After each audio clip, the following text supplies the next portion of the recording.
Today you find us with 4 extremely tasty supercars and 1 empty runway. I think a few tests are in order, but I think we'll pair these cars off because Nissan's GT-R goes very well with Porsche's new 911 Turbo S. They're both turbocharged, they're both all-wheel drive, and they've both got dual-clutch gearboxes. And I think we'll pit Lexus's new LFA supercar against Mercedes' new supercar, the SLS. They're both rear-wheel drive, they're both naturally aspirated, and they've both got very similar power outputs.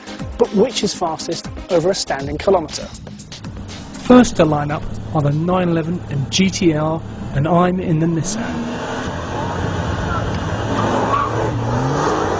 Look at that, we've been whipped already. Now, unlike the first GT-Rs, these later production models don't have launch control, and we're already losing out to the Porsche off the line.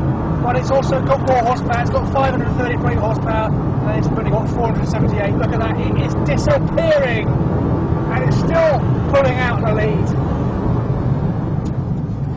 So that's round 1 to the Turbo S. Next up, it's the front engine supercars. Right, this is pretty special. We're in one of the only 500 LFAs that Lexus will make. Now, what's interesting is that both this and the Mercedes got pretty similar power outputs, about 560 PS. The engines couldn't be more different in the way that they produce their power. Big capacity, somewhat lazy V8, smaller, high intensity, high revving V10. The SLS has got a slightly better start than us.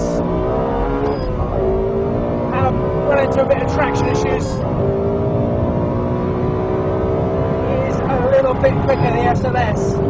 But Christ, what an engine in this LFA! It sounds sensational!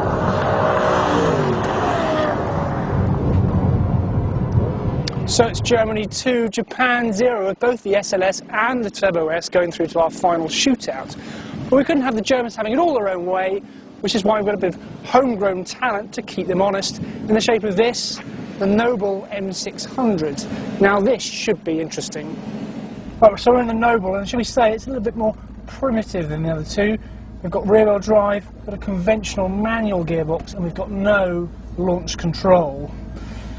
So it should be a bit more tricky off the line, but I reckon with 650 horsepower, we've got a good chance of being first to the kilometre marker. It's relatively tricky to get the Noble off the line because turbocharged delivery is quite easy to end up with too much wheel spin or it bogging down. But if you get it right, Jesus, does it hook up. The Porsche's ahead, but it really can't match this power. And we just fly by a Porsche, 173 miles an hour. I'm not going to stop for the turn. No way. There you go. It can't match the Turbo off the line with its all-wheel drive traction and launch control. But once this gets into the metered 3rd gear and 4th gear, it just claws back that advantage. It goes straight past the Turbo. And the SLS hasn't got a hope.